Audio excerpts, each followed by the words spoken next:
வணக்கம் அன்பர்களே, வாங்க அனைவருக்கும் பிடித்த பாசந்தி எப்படி செய்கிறதுன்னு பார்க்கலாம்.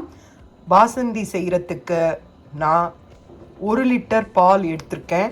அந்த பாலை நல்லா சுண்ட காய்ச்சிங்க. காய்க்கும் போது ஆடை அப்படியே ஃபார்ம் ஆகிட்டே வரும். அந்த ஆடையை நீங்கள் ஒரு கிண்ணத்தில் கலெக்ட் பண்ணலாம், இல்லைன்னா அப்படியே ஓரமாக தள்ளி விட்டு பாலை நல்லா திக்காக காய்ச்சுங்க. இது கொஞ்சம் நேரம் ஆகும். இதை நல்லா பால் நல்லா சுண்ட காயணும். காய்ச்சி நாம் அதிலிருந்து ஆடையை கலெக்ட் பண்ணி வைக்கணும் ஒரு பாத்திரத்தில்.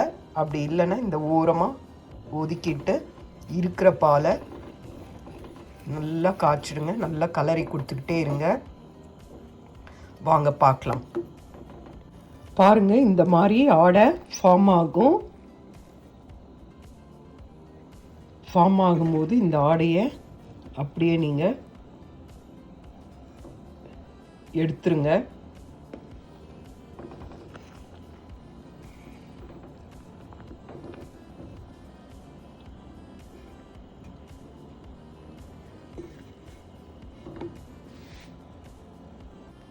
எடுத்து இந்த மாதிரி ஒரு பாத்திரத்தில்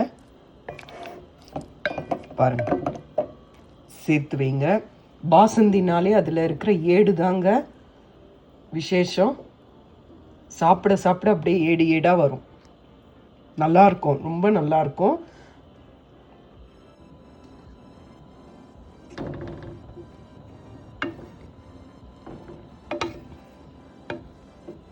இது இன்னும் காய்ச்சினா, இன்னும் கொஞ்ச நேரம் காய்ச்சினா போதுங்க. நல்லாயிருக்கும். இது இன்னும் ஃப்ரிட்ஜில் வச்சு சாப்பிட்டிங்கன்னா ரொம்ப நல்லாயிருக்கும்.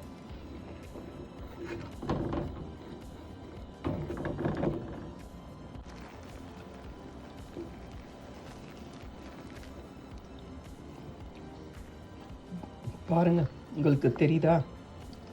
இந்த மாதிரி தாங்க செய்யணும். இன்னும் ஒரு டைம் ஆடையை கலெக்ட் பண்ணிட்டோன்னா நாம் இதில் சுகரை போட்டுடலாம். பாருங்கள், பால் நல்லா சுண்டிடுச்சு. இப்போ நாம் எடுத்து வச்சிருக்கிற அந்த ஆடையையும் இதில் கலந்துடலாம். கலந்துட்டு நாம் இதில் 1/4 கப் அளவில் சர்க்கரையை சேர்த்துக்கலாம். இது கொஞ்சம் தாங்க சாப்பிட வரும். அதனால் நீங்கள் நிறைய பண்ணாதான் நல்லா சாப்பிட்லாம். இல்லைன்னா சும்மா ஹோட்டலில் கொடுக்குற மாதிரி ஒரு சின்ன கப்பில் தான் கொடுக்க முடியும். அதுக்கு நீங்கள் அதிக அளவில் பால் வாங்கினா கொஞ்சம் கூட சாப்பிடலாம். இந்த சர்க்கரை நல்லா கரையட்டும்.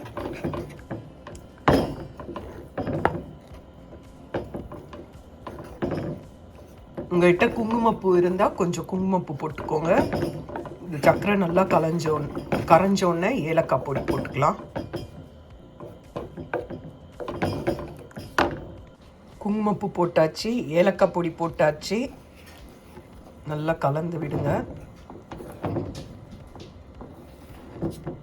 நல்லா கொதிக்கட்டும்.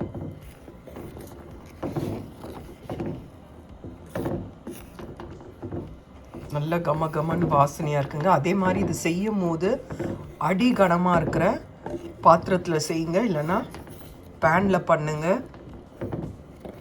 ஏன்னா இது தீஞ்சிடக்கூடாது. இப்போ பாருங்க, முந்திரி